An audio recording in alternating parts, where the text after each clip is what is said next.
ತಮ್ಮ ಸಾಧನೆಯ ಮೂಲಕ ವದನದಲ್ಲಿ ಸ್ಮಿತವಾಗಿರುವಂತಹ ಮಾತ್ರವಲ್ಲದೆ ತಮ್ಮ ಸಂಸ್ಥೆಗೆ ಕುಟುಂಬಸ್ಥರಿಗೆ ಒಂದು ರೀತಿಯ ಸಂಭ್ರಮದ ಸ್ಮಿತವನ್ನು ತಂದಿರುವಂತಹ ಸ್ಮಿತಾರವರಿಗೆ ನಿಮ್ಮೆಲ್ಲರ ಪರವಾಗಿ ಮತ್ತೊಮ್ಮೆ ಅಭಿನಂದನೆಗಳನ್ನು ಹೇಳುತ್ತಾರೆ. ಹೇಳಿ, ಮೊದಲ ಪ್ರತಿಕ್ರಿಯೆ ಟಿ ವಿಯಲ್ಲಿ. ತುಂಬ ಖುಷಿ ಆಗ್ತುಂಟು. ಫಸ್ಟ್ ಆಫ್ ಆಲ್ ಧನ್ಯವಾದಗಳು ನಿಮ್ಮ ಕರೆದದಕ್ಕೆ. ಮುಖ್ಯವಾಗಿ ನನ್ನ ಗುರುಗಳಾದ ಅಕ್ಷತಾ ಮ್ಯಾಮ್ ಇವರಿಗೂ ನನ್ನ ಪರ್ಸ್ನಲ್ ಆಗಿ ಥ್ಯಾಂಕ್ ಯು ಹೇಳ್ತೇನೆ. ಯಾಕಂದರೆ ಈ ಸ್ಥಾನಕ್ಕೆ ಇಲ್ಲಿ ಕುತ್ಕೊಳ್ಳಿಕ್ಕೆ ಕಾರಣ ಅವರೇ ಆಗಿದ್ದಾರೆ. ನನ್ನ ಸಾಧನೆ ಬಗ್ಗೆ ಹೇಳೋದು ಅಂತಾದರೆ ಮುಖ್ಯವಾಗಿ ಕಲಾ ವಿಭಾಗ ನಾನು ಗೋವಿಂದಸ್ಸಲ್ಲಿ ಆಪ್ಟ್ ಮಾಡಿರೋದೇ ಒಂದು ಪ್ರಮುಖ ಕಾರಣ ನನ್ನ ಸಾಧನೆಗೆ. ಯಾಕೆ ಹೇಳಿದರೆ ಇದರಲ್ಲಿ ಕೇವಲ ನನ್ನದು ಮಾತ್ರ ಅಲ್ಲ, ನನ್ನ ಗುರುಗಳು, ನನ್ನ ಫ್ಯಾಮಿಲಿ ಆಗಿರ್ಬೋದು, ಹಾಗೆ ನನ್ನ ಫ್ರೆಂಡ್ಸ್ ಅವರನ್ನು ಬಿಟ್ಟು ಹಾಗಾಗಿಲ್ಲ. ಹಾಗಾಗಿ ಎಲ್ಲರದ್ದು ಒಂದು ಅವರ ಆಶೀರ್ವಾದ, ಅವರ ಗೈಡೆನ್ಸ್ ಎಲ್ಲವೂ ನನಗಿದೆ. ಹಾಗಾಗಿ ಇದು ನನ್ನ ಮಾತ್ರ ಸಾಧನೆ ಅಂತ ಹೇಳಲಿಕ್ಕೆ ಆಗೋದಿಲ್ಲ. ಯಾಕೆ ಹೇಳಿದರೆ ಮುಖ್ಯವಾಗಿ BAಗೆ ಒಂದು ರ್ಯಾಂಕ್ ಬರೋದು ಹೇಳಿದರೆ ಅಪರೂಪ. ಮತ್ತು ಸರ್ ಹೇಳಿದಾಗೆ ನಮಗೆ ಕಾಲೇಜ್ಗೆ 12 ವರ್ಷ ಆದ ನಂತರ ಈ ಸಲ ರ್ಯಾಂಕ್ ಬರ್ತುಂಟು. ಸೊ ಒಂದು ಆ ಅಪರ್ಚುನಿಟಿ ನನಗೆ ಸಿಕ್ಕಿದ್ದು ತುಂಬ ಖುಷಿ ಆಗ್ತುಂಟು. ಅದಕ್ಕೆ ಮುಖ್ಯವಾದ ಕಾರಣ ನನ್ನ ಗುರುಗಳು, ಹರೀಶ್ ಸರ್ ಆಗಿರ್ಬೋದು, ನಮ್ಮ ಪ್ರಿನ್ಸಿಪಲ್, ನನಗೆ HOD ಆಗಿದ್ರು ಮೊದಲಿಗೆ, ಈಗ ಪ್ರಿನ್ಸಿಪಲ್ ಆಗಿದ್ದಾರೆ. 12 ಅಂತ ಹೇಳಿದ್ರೆ 12ಕ್ಕೆ ವಿಶೇಷ ಮಹತ್ವ ಇದೆ. ಒಂದಷ್ಟು ಬದಲಾವಣೆಗಳಿಗೆ ಅವಕಾಶ ಇರುವಂಥ ಒಂದು ಕಾಲಘಟ್ಟ 12 ವರ್ಷ ಅಂತಿರೋದು. ಅದೇನಿರಲಿ, ಈಗ ವಿಚಾರಕ್ಕೆ ಬರೋದು, ನಿಮ್ಮೆಲ್ಲರನ್ನ ಈ ಒಂದು ಕಾರ್ಯಕ್ರಮಕ್ಕೆ ಕರೆಸಿಕೊಂಡಿರುವಂಥ ಒಂದು ಉದ್ದೇಶ ಏನಂದರೆ ಮಾದರಿಯಾಗಬೇಕು. ಎಲ್ಲ ರ್ಯಾಂಕ್ ವಿಜೇತರ ಪರವಾಗಿ ನಿಮ್ಮ ಮೂರನ್ನು ಕರೆದಿರುವುದು ಒಂದು ಮಾದರಿಯಾಗಬೇಕು. ಒಂದು ಕಡೆ ಕೇವಲ ಶಿಕ್ಷಣ ಮಾತ್ರ ಅಲ್ಲ, ಕಲಿಯುವುದು ಮಾತ್ರ ಅಲ್ಲ, ಅದರ ಜೊತೆಗೆ ಪಠ್ಯೇತರ ವಿಚಾರಗಳಲ್ಲಿ ಕೂಡ ಭಾಗವಹಿಸಿದ್ರೂ ಕೂಡ ರ್ಯಾಂಕ್ ಗಳಿಸ್ಬೋದು ಅನ್ನೋದನ್ನು ತೋರಿಸಿಕೊಟ್ಟಿದ್ದೀರಿ. ಅದು ಮಾದರಿ ಆಗಬೇಕು, ಪಾಠ ಆಗಬೇಕು ಅನ್ನೋಂಥ ದೃಷ್ಟಿಯಲ್ಲಿ ಮಾಡಿದಿರಿ. ನಾನು ಗಮನಿಸಿದಂತೆ ಸಾಕಷ್ಟು ಸ್ಪರ್ಧೆಗಳಲ್ಲಿ ತಾವು ಭಾಗವಹಿಸಿದವರು ಅಥವಾ ಆಯೋಜನೆಗಳನ್ನು ಮಾಡಿದವರು, ಅದರ ಬಗ್ಗೆ ಹೇಳುವುದಾದ್ರೆ?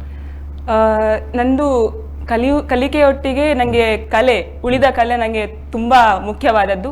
ಯಾಕೆ ಹೇಳಿದರೆ ಕಲೆ ಇಲ್ಲದೆ ನಾವಿಲ್ಲ ಅಂತ ಕಲಿತವರು ನಾವು. ಹಾಗಾಗಿ ನಾನು ಕಾಲೇಜಲ್ಲಿರುವಾಗ ಕ್ವಿಝಲ್ಲಾಗಿರ್ಬೋದು, ಪರ್ಸ್ನಲ್ ಆಗಿ ಕ್ವಿಝ್, ಪ್ರಬಂಧ, ಹಾಗೆ ನಾಟಕ, ಬೀದಿ ನಾಟಕ, ಹೀಗೆ ನಮಗೆ ಗುರುಗಳಿದ್ರು. ಹಾಗೆ ಆಲ್ರೆಡಿ ಕಲಾಬ್ದಿ ಸರ್ ಹೇಳಿದರು. ಸೊ ಅಲ್ಲಿ ಕಲಾಬ್ದಿಯಲ್ಲಿ ನಮಗೆ ನಮ್ಮದೇ ಆದ ಗುರುಗಳಿದ್ರು ಕಲಿಸ್ಲಿಕ್ಕೆ. ಹಾಗಾಗಿ ಜನಪದ, ಹಾಗೆ ಪ್ರತಿಯೊಂದು ಆದಷ್ಟು ನನಗೆ ಆಗುವಷ್ಟು ಫೀಲ್ಡಿಗೆ ಎಲ್ಲದರ ಸಹ ಹೋಗಿ ಬಂದಿದ್ದೆ. ಆ ಒಂದು ಅಪರ್ಚುನಿಟಿ ನನಗೆ ಕೇವಲ ತುಂಬ ಬೆಳಿಲಿಕ್ಕೆ ತುಂಬ ಉಪಯೋಗ ಆಗಿದೆ. ಅಂದರೆ ನನಗೆ ಒಂದು ಕಾನ್ಫಿಡೆನ್ಸ್ ಆಗಿರ್ಬೋದು, ಅಥವಾ ನಾನಿಲ್ಲಿ ಬೆಳಿಬಹುದು ಅನ್ನೋದನ್ನ ನನಗೆ ತೋರಿಸಿಕೊಟ್ಟಿದೆ. ಹಾಗಾಗಿ ಅದು ನನಗೆ ತುಂಬ ಇಂಪಾರ್ಟೆಂಟ್. ಹಾಗೆ ನಾನು NSS ಅಲ್ಲಿ ಬರುದು ಅಂತ ಆದರೆ ಲಾಸ್ಟ್ 2023 ಆಚೆ ನಾನು ರಾಯಚೂರಲ್ಲಿ ಯೋಜನೋತ್ಸವದಲ್ಲಿ ಭಾಗವಹಿಸಿದ್ದೆ. ಮಂಗಳೂರು ಯೂನಿವರ್ಸಿಟಿ ರೆಪ್ರೆಸೆಂಟೇಟಿವ್ ಆಗಿ 4 ಕಾಲೇಜ್ಗಳಿದ್ವು, ಅದರಲ್ಲಿ ನಮ್ಮ ಗೋವಿಂದಸ್ ಕಾಲೇಜು ಒಂದಾಗಿತ್ತು. ಅದರ ಪ್ರತಿನಿಧಿಯಾಗಿ ನಾನು ಹೋಗಿದ್ದೆ. ಸೊ ಅದೊಂದು ಡಿಫ್ರೆಂಟ್ ಎಕ್ಸ್ಪೀರಿಯನ್ಸ್ NSS ಇಂದ.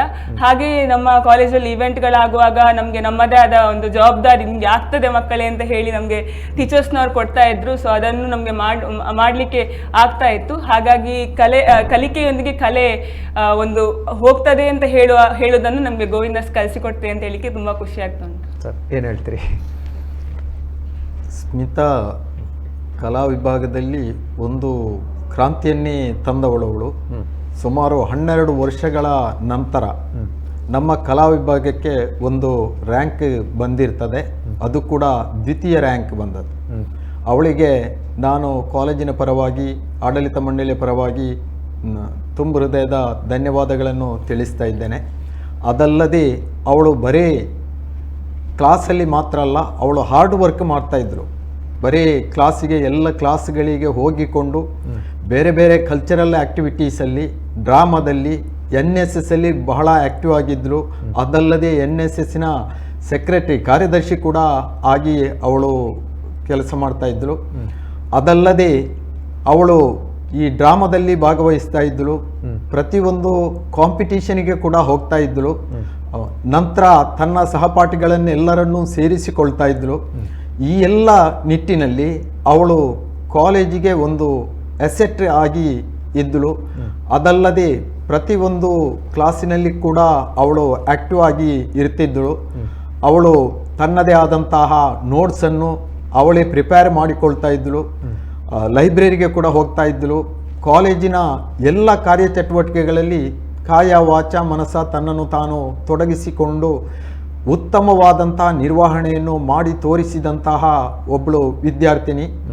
ಅದಲ್ಲದೆ ಅವಳು ತನ್ನ ಶಿಕ್ಷಕರಿಗೆ ಸಲ್ಲಿಸುವಂತಹ ಗೌರವ ಅದೆಲ್ಲ ಈಗಿನ ನಮ್ಮ ವಿದ್ಯಾರ್ಥಿಗಳಿಗೆ ಒಂದು ಮಾದರಿ ಅಂತ ನಾನು ಅನಿಸಿಕೊಂಡಿದ್ದೇನೆ. ಖಂಡಿತ. ಕಲೆಯ ವಿದ್ಯಾರ್ಥಿನಿ, ಕಲೆಯ ಆಸಕ್ತಿ ಕೂಡ ಇದೆ, ಅದಕ್ಕೆ ಪೂರಕವಾಗಿ ಅಲ್ಲಿ ಕಲಾ ಅಬ್ಧಿಯೇ ಇದೆ, ಅಂದರೆ ಕಲೆಯ ಕಡಲು ಅಂತ ಅರ್ಥ ಬರ್ತದೆ. ಕಲಾಬ್ಧಿಯಲ್ಲಿ ಬೆಳೆದಂತಹ ಪರಿ ಹೇಗಿತ್ತು? ಕಲಾಬ್ಧಿ ನಮಗೆ, ನಾನು ಆಲ್ರೆಡಿ ಗೋವಿಂದಸ್ PU ವಿದ್ಯಾರ್ಥಿನಿ, ಆದರೆ ಕೊರೋನಾ ಸಮಯ ಇದ್ದದ್ರಿಂದ ನಮಗೆ ಅಷ್ಟಾಗಿ ಭಾಗವಹಿಸ್ಲಿಕ್ಕೆ ಆಗ್ತಿರ್ಲಿಲ್ಲ. ಹಾಗಾಗಿ ನಾವು ಕೆಲವೊಂದು ಜನ ಒಟ್ಟಾಗಿ ಗೋವಿಂದಸ್ಗೆ ಹೋಗಬೇಕು, ಕಲಾಬ್ಧಿಯಲ್ಲಿ ಬೆಳಿಬೇಕು ಅನ್ನೋ ಕಾರಣಕ್ಕೋಸ್ಕರ ಬಂದು ಸೇರಿದವರು. ಮೊದಲಿಗೆ ನಾನು ನನ್ನ ಕಲಾಬ್ಧಿಯ ಒಂದು ಪಯಣ ಶುರು ಆಗಿದ್ದೆ ಬೀದಿ ನಾಟಕದಿಂದ. ಒಂದು ನಮಗೆ ಔಟ್ಸೈಡ್ ಫೆಸ್ಟ್ ಹೋಗ್ಲಿಕ್ಕಿತ್ತು, ಹಾಗಾಗಿ ಯಾರೆಲ್ಲ ಇದ್ದೀರಿ ಅಂತ ಕೇಳುವಾಗ ನನ್ನ ಹಿರಿಯ ವಿದ್ಯಾರ್ಥಿಗಳೆಲ್ಲ ಫಸ್ಟ್ ಟೈಮ್ ಬನ್ನಿ ಹೋಗುವ ಅಂತ ಹೇಳಿ ಫಸ್ಟ್ ಶುರುವಾದದ್ದೇ ಬೀದಿ ನಾಟಕದಿಂದ. ಆನಂತರ ನಮಗೆ ನಾವು ಗೋವಿಂದಾಸ್ ಕಾಲೇಜನ್ನು ಪ್ರತಿನಿಧಿಸಿಕೊಂಡು ಹಲವಾರು ಆಲ್ ಓವರ್ ಉಡುಪಿ, ಕುಂದಾಪುರ, ಆ ಕಡೆ ಈ ಕಡೆ ತುಂಬ ಕಾಲೇಜ್ಗೆ ಹೋಗ್ತೇವೆ. ಹಾಗಾಗಿ ಪ್ರತಿಯೊಂದು ಫೆಸ್ಟ್ಗಳಲ್ಲೂ ಒಂದು ಪರ್ಸ್ನಲ್ ಆಗಿ ಕ್ವಿಜ್ಗಾಗಿ, ಪ್ರಬಂಧಕ್ಕಾಗಿ, ಹಾಗೆ ಗ್ರೂಪ್ ಸಿಂಗಿಂಗ್ ಆಗಿ ಹಾಗೆ ಹೋಗ್ತಾ ಇದ್ವಿ.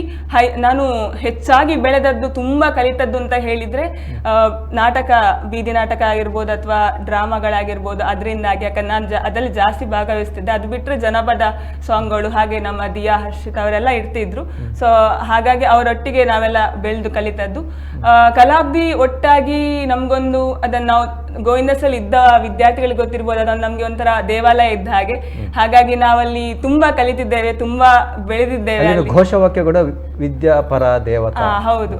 ಹಾಗಾಗಿ ನಮಗೆ ಆ ಜಾಗ ಒಂದರ ಶಕ್ತಿ ಇದ್ದಾಗೆ. ಸೊ ಅದನ್ನು ಹೇಳುವಾಗೆ ಇಲ್ಲ, ಅದನ್ನು ವರ್ಣಿಸುವಾಗಲೇ ಅಸಾಧ್ಯ, ಆ ಥರ ಒಂದು ಶಕ್ತಿ ಇದ್ದಾಗೆ. ಸೊ ಅಲ್ಲಿ ನಾವು ತುಂಬ ಕಲಿತಿದ್ದೇವೆ, ಹೊಸ ಹೊಸ ಪ್ರಯೋಗಗಳನ್ನು ಮಾಡಿದ್ದೇವೆ, ಅದರಲ್ಲಿ ನಮಗೆ ಯಶಸ್ಸು ಸಿಕ್ಕಿದೆ. ಹಾಗಾಗಿ ಆ ಒಂದು ಜರ್ನಿ ಓವರ್ ಆಲ್ ಒಂದು ಫಸ್ಟ್ ಇಯರಿಂದ ಥರ್ಡ್ ಇಯರ್ ತನಕ ಆ ಕಲಾಬ್ಧಿ ಎಂಬುದು ಒಂದು ತುಂಬಾ ಇಂಪಾರ್ಟೆಂಟ್ ನನ್ನ ಲೈಫಲ್ಲಿ. ಕಲಾ ಪದವಿ ಆಯಿತು, ಮುಂದೇನು ಸ್ನಾತಕೋತ್ತರ ಪದವಿ? ನಾನು ಈಗಾಗಲೇ ಮಣಿಪಾಲ್ ಯೂನಿವರ್ಸಿಟಿಯಲ್ಲಿ MA ವಿದ್ಯಾರ್ಥಿನಿಯಾಗಿ MA ಇನ್ ಇಂಟರ್ನ್ಯಾಷನಲ್ ರಿಲೇಷನ್ಸ್ ಅಲ್ಲಿ ಡಿಗ್ರಿ ಪಡಿತಾ ಇದ್ದೇನೆ. ಹಾಗಾಗಿ ಈಗ ನಾನು ಪ್ರಸ್ತುತ 2ನೇ ಸೆಮಿಸ್ಟರ್ ಇದ್ದೇನೆ. ಅದು ನಡೀತಾ ಉಂಟು ಸರ್. ಕಲೆ ಅದು BA ಹೋಗಿ MA ಆಗ್ತಾ ಇದೆ. ಹೌದು. ಆದರೆ ತಮ್ಮ ಒಳಗಿರುವಂತಹ ಅಂತರ್ಗತವಾಗಿರುವಂತಹ ಕಲೆ ಅದನ್ನೇನು ಮಾಡ್ತೀರಿ? ನಾನು ಈಗ ನಮ್ಮದು ನಾಟಕ ಅನ್ನೋದನ್ನು ಬಿಡ್ಲಿಲ್ಲ. ಅಂದ್ರೆ ನಮ್ಮದು ಅಲ್ಲಿ ನಾವು ಕಾಲೇಜಲ್ಲಿ ಇರುವಾಗ ಹಳೆ ವಿದ್ಯಾರ್ಥಿಗಳು ಸೇರಿ ಹುಟ್ಟಿ ಹಾಕಿದ ಕಲಾಯುಗ ಅಂತ ಒಂದು ಸಂಸ್ಥೆ ಉಂಟು.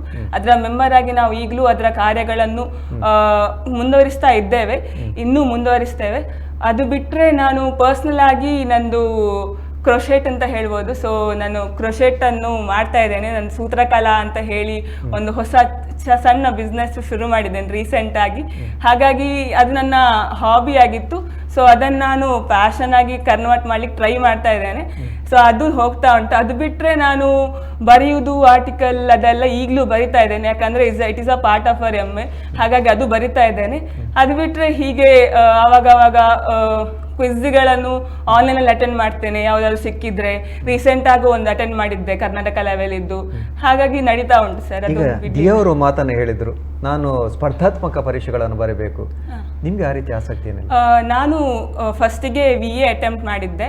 ಅದಾದ ನಂತರ ರೀಸೆಂಟ್ ಆಗಿ ನಾನು KSET Karnataka assistant professor exam ಅನ್ನ ಕೂತ್ಕೊಂಡು ಪೊಲಿಟಿಕಲ್ ಸೈನ್ಸ್ ಸಬ್ಜೆಕ್ಟ್ ಅಲ್ಲಿ ನಾನು ಅಟೆಂಡ್ ಮಾಡಿದ್ದೆ. ಅದರಲ್ಲಿ ನಾನು ಫಸ್ಟ್ ಅಟೆಂಪ್ಟ್ ಅಲ್ಲಿ ಪಾಸ್ ಆಗಿದ್ದೇನೆ. ಹಾಗಾಗಿ ನಾನು ಒಂದು ಮಾಹಿತಿ ಸಿಕ್ತು, ಬಹುಶಃ ಬಂಗಾರದ ಪದಕ ಏನೋ ಅದು.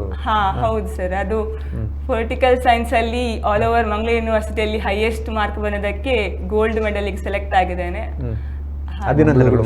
ಹೇಳಿ ಸರ್, ಅದರ ಬಗ್ಗೆ ಹೇಳಿ ಸರ್. ಮಂಗಳೂರು ವಿಶ್ವವಿದ್ಯಾನಿಲಯದಿಂದ ಕೊಡಮಾಡುವಂತಹ ಗೋಲ್ಡ್ ಮೆಡಲ್ ಪೊಲಿಟಿಕಲ್ ಸೈನ್ಸಲ್ಲಿ ಹೈಯೆಸ್ಟ್ ಮಾರ್ಕ್ಸ್ ಬಂದಂಥ ವಿದ್ಯಾರ್ಥಿಗಳಿಗೆ ಕೊಡುವಂಥದ್ದು. ಅದಕ್ಕೆ ಸ್ಮಿತಾ ಸಿ ಸೆಲೆಕ್ಟ್ ಆಗಿದ್ದಾಳೆ. ಅವಳಿಗೆ ಕೂಡ ಈ ಒಂದು ಕಾರಣಕ್ಕೆ ಕೂಡ ಅವಳಿಗೆ ಅಭಿನಂದನೆಗಳನ್ನು ಸಲ್ಲಿಸ್ತಾ ಇದ್ದೇವೆ. ಅದು ಅಲ್ಲದೆ ಅವಳು first semester MA first semester ಇರುವಾಗಲೇ KSET ಅನ್ನು ಕಂಪ್ಲೀಟ್ ಮಾಡಿದ್ದಾಳೆ. ಅದು ಪೂರ್ಣ ಆಗಿದೆ. ಅದು ಕೂಡ ಪಾಸ್ ಮಾಡಿದ್ದಾಳೆ. ಅದರ ಜೊತೆಗೆ ಈಗ ಬಹುಶಃ ಕೆಲವರಿಗೆ ಅದರ ಬಗ್ಗೆ ಮಾಹಿತಿ ಇಲ್ಲ, ತುಂಬಾ ಕ್ಲಿಷ್ಟಕರವಾದಂತಹ ಪರೀಕ್ಷೆಗಳಲ್ಲಿ ಅದು ಕೂಡ ಒಂದು. ಹೌದು. ಈ ಟೀಚಿಂಗ್ ಪ್ರೊಫೆಷನ್ಗೆ, ಲೆಕ್ಚರ್ ಪೋಸ್ಟಿಗೆ ಅದು ಒಂದು ಕ್ವಾಲಿಫಿಕೇಶನ್. ಆ ಕ್ವಾಲಿಫಿಕೇಶನ್ ಅವಳು ಫಸ್ಟ್ ಸೆಮಿಸ್ಟರ್ ಅಲ್ಲಿ ಇರುವಾಗಲೇ ಪೂರೈಸಿಕೊಂಡಿದ್ದಾಳೆ ಅಂತ ಹೇಳುವಂಥದ್ದು ಕಾಲೇಜಿಗೆ ಕೂಡ ಒಂದು ಹೆಮ್ಮೆಯ ವಿಷಯ ಆಗಿರ್ತದೆ. ಆದ್ದರಿಂದ ಈಗ ಇರುವಂತಹ ಎಲ್ಲ ವಿದ್ಯಾರ್ಥಿಗಳಿಗೆ ಅವಳು ಒಂದು ಮಾದರಿ ಆಗಿರ್ತಾಳೆ. ನಾವು ಯಾವ ರೀತಿ ಪ್ರಿಪೇರ್ ಮಾಡಿದರೆ ಇಂತಹ ಕಾಂಪಿಟೇಟಿವ್ ಎಕ್ಸಾಮಿಗೆ ಬರೀಬಹುದು ಎನ್ನುವಂಥದ್ದು.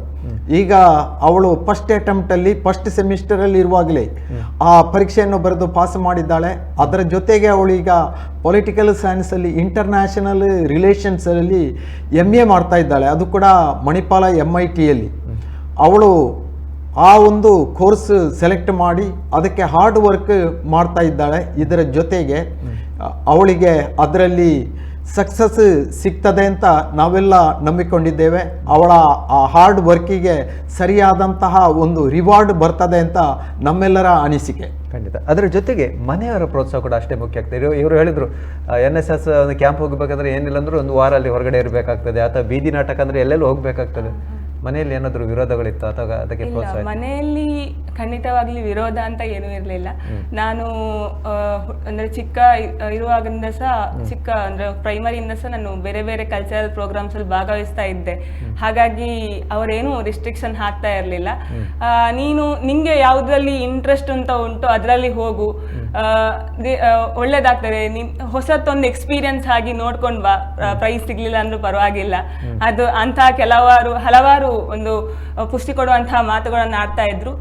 ಕಲಿಯುವುದ್ರಲ್ಲಿ ಹೇಳ್ಬೇಕು ಅಂತಾದ್ರೆ ಅಷ್ಟೇ ಒತ್ತಾಯ ಮಾಡ್ತಿರಲಿಲ್ಲ, ಇವಾಗ ಓದು ಆಗೋದು ಅಥವಾ ಹಾಗೆ ಎಂತ ಸಹ ಹೇಳ್ತಾ ಇರಲಿಲ್ಲ. ನೀವು ಯಾವಾಗ ಓದ್ತಾ ಇದ್ರಿ? ಎಷ್ಟು ಗಂಟೆ ಓದ್ತಾ? ನಾನು ಪರ್ಟಿಕ್ಯುಲರ್ ಆಗಿ ಗಂಟೆ ಅಂತ ಹೇಳಲಿಕ್ಕೆ ಆಗೋದಿಲ್ಲ, ಆದರೆ ನಾನು ಬೆಳಿಗ್ಗೆ 5 ಗಂಟೆ ಆಚೆ ಹೇಳ್ತೇನೆ. ಹಾಗಾಗಿ ಅಲ್ಲಿ ಸ್ವಲ್ಪ ಓದ್ತಿದ್ದೆ BAಗೆ. ಮತ್ತೆ ಮುಖ್ಯವಾಗಿ ನಾನು ರಾತ್ರಿ ಕಾಲೇಜಿಂದ ಬಂದೇ ಓದ್ತಿದ್ದೆ. ಆಲ್ರೆಡಿ ದಿಯಾ ಹೇಳಿದ್ರು, ನಾವು ಕ್ಲಾಸಲ್ಲಿ ಮಾಡೋ ಟೀಚರ್ಸ್ನವ್ರ ಪಾಠವೇ ಸಾಕಾಗ್ತಿತ್ತು. ಯಾಕೆ ಹೇಳಿದ್ರೆ ಅಲ್ಲೇ ನಾವು ಪಾಯಿಂಟ್ ಬರ್ಕೊಳ್ತಿದ್ವಿ. ಯಾಕೆ ಹೇಳಿದ್ರೆ BA ಅವರಿಗೆ ಬೇರೆ ಯಾವುದೇ ಸೋರ್ಸ್ಗಳು ತುಂಬಾ ಕಮ್ಮಿ. ಹಾಗಾಗಿ ನಮ್ಮ ಟೀಚರ್ನವ್ರು ಏನು ಹೇಳ್ತಾರೋ ಅದು ತುಂಬಾ ಇಂಪಾರ್ಟೆಂಟ್ ಆಗ್ತದೆ. ಹಾಗಾಗಿ ನಮ್ದು ನೋಟ್ಸ್ಗಳು, ಪಾಯಿಂಟ್ ಬುಕ್ಗಳು ಹಾಗೆ ಬೇರೆ ಬೇರೆ ಇರ್ತಾ ಇದ್ವು. ಅದರೊಟ್ಟಿಗೆ ನಾವು ಮುಖ್ಯವಾಗಿ ನನಗೆ ಎಕ್ಸ್ಟ್ರಾ ಕಲಿಲಿಕ್ಕೆ ಟೈಮ್ ಅಂತ ಏನು ಇರ್ತಾ ಇರಲಿಲ್ಲ, ಆದರೆ ನಮಗೆ ಸೆಮಿನಾರ್ ಮಾಡ್ಲಿಕ್ಕೆ ಬಿಡ್ತಾ ಇದ್ರು ತುಂಬಾ. ಹಾಗಾಗಿ ನಾ ಸೆಮಿನಾರ್ಗಳಲ್ಲೇ ಎಷ್ಟೋ ನನ್ನ ಕೆಲವು ಟಾಪಿಕ್ಗಳು ಕಂಪ್ಲೀಟ್ ಆಗ್ತಾ ಇತ್ತು.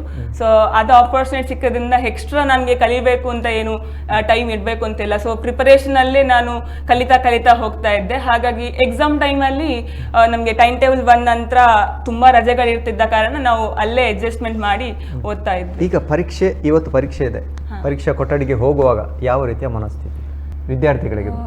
ಪರೀಕ್ಷೆ ಯಾವುದೇ ಆಗಿರ್ಲಿ ನಮ್ಗೆ ಸಿಲೆಬಸ್ ಎಲ್ಲ ಓದಿ ಕಂಪ್ಲೀಟ್ ಮಾಡ್ಲಿಕ್ಕೆ ಆಗುದಿಲ್ಲ. ಹಾಗಾಗಿ ಹೈಯೆಸ್ಟ್ ಈಗ ಒಂದು ಕೆಲವು previous year question paper, old question paper ನೋಡೋ ನಮ್ಗೊಂದು ಅಂದಾಜು ಸಿಗ್ತದೆ. ಅದೊಂದು ಸ್ವಲ್ಪ ನೋಡ್ಬೇಕು, ಅಂದಾಜು ಸಿಗ್ತದೆ ಯಾವ್ದು ಬರಬಹುದು ಅನ್ನೋ ಒಂದು. ಹಾಗಾಗಿ ಅದನ್ನ ನಮ್ಗೆ ರೆಫರ್ ಮಾಡಿ ಒಳ್ಳೇದು. ಹೌದು, ನಮ್ಗೆ ಮಂಗಳೂರು ಯೂನಿವರ್ಸಿಟಿಯಿಂದ ಹಲವಾರು ವರ್ಷದ ಹಿಂದಿನ ಪೇಪರ್ಗಳು ಲೈಬ್ರರಿಯಲ್ಲಿ ಇರ್ತದೆ. ಹಾಗಾಗಿ ನಮ್ಗೆ ಅದನ್ನ ನೋಡಿದಾಗ ಒಂದು ಐಡಿಯಾ ಸಿಗ್ತದೆ ಎಕ್ಸಾಮ್ ಹೇಗೆ ಬರಬಹುದು ಅಂತ. ಸೊ ಆ ನಿಟ್ಟಿನಲ್ಲಿ ನಮ್ಗೆ ಆಲ್ರೆಡಿ BA ಥಿಯರಿ ಇರುವ ಕಾರಣ ಯಾವುದೇ ಪ್ರಾಕ್ಟಿಕಲ್ ಇರುವುದಿಲ್ಲ. ಹಾಗಾಗಿ ನಮ್ಗೆ 10-15 ಮಾರ್ಕ್ಗಳು ಕಾಮನ್ ಆಗಿರ್ತವೆ. ಹಾಗಾಗಿ ನಾವು ಅಷ್ಟು ಒಂದು ಬೇಸಿಕ್ ನಾಲೆಜ್ ಅನ್ನು ಇಟ್ಕೊಂಡು ಹೋಗ್ಬೇಕು, ಯಾವುದನ್ನು ಹೇಗೆ ಬರಿಬಹುದು ಅನ್ನೋದನ್ನು. ಮತ್ತೆ ನಾವು ಎಕ್ಸಾಮ್ ರೂಮಿಗೆ ಹೋಗುವಾಗ ಅಂದ್ರೆ ಎಷ್ಟೇ ಓದಿರ್ಲಿ ತುಂಬಾ ಟೆನ್ಷನ್ ಅಲ್ಲಿ ಅಂತ ಹೋಗಿರ್ಬಾರ್ದು. ಅಲ್ಪ ಸ್ವಲ್ಪ ಓದಿದ್ರು ಏನೋ ಒಂದು ನಾವು ಬರಿತೇವೆ ಅಂದ್ರೆ ಆ ಕ್ವಶನ್ ನೋಡಿದ ನಂತರ ಓಕೆ ನಾವು ಇದನ್ನೆಲ್ಲ ಓದಿದ್ದನ್ನು ಸೇರಿಸಿ ಒಂದು ಅರ್ಥ ಪೂರ್ಣವಾಗಿ ಬರಿತೇವೆ ಅನ್ನೋ ಕಾನ್ಫಿಡೆನ್ಸ್ ಇರಬೇಕು. ಮತ್ತೆ ಓದದೆ ಸೀದಾ ದೇವರಿದ್ದಾನೆ ಅಂತ ಹೋಗೋ ಬದಲು ಸ್ವಲ್ಪ ಓದಿದ ನಂತರ ದೇವರ ಮೇಲೆ ನಂಬಿಕೆ ಇಟ್ಟು, ನಮ್ಮ ಪ್ರಯತ್ನ ಮೇಲೆ ನಂಬಿಕೆ ಇಟ್ಟು ಹೋದ್ರೆ ಖಂಡಿತ. ಕೆಲವರು ಓದಿರ್ತಾರೆ, ತುಂಬಾ ಓದಿರ್ತಾರೆ, ಆದ್ರೆ ಪರೀಕ್ಷೆ ಶುರುವಾಗುವಾಗ ಕೈಕಾಲು ನಡುಗ್ಲಿಕ್ಕೆ ಶುರು ಆಗ್ತದೆ, ಎಲ್ಲ ಮರ್ತೋಗ್ತದೆ. ಅದು ಆಗಬಾರ್ದು. ಹಾಗಾಗಿ ಅದಕ್ಕೆ ಹೇಳಿದ್ದು ಯುದ್ಧ ಅಲ್ಲ, ಇದು ಹಬ್ಬ ಆಗ್ಬೇಕಂತ ಹೇಳ್ತಾ ಮತ್ತೊಮ್ಮೆ ಅಭಿನಂದನೆಗಳೊಂದಿಗೆ ಧನ್ಯವಾದಗಳು.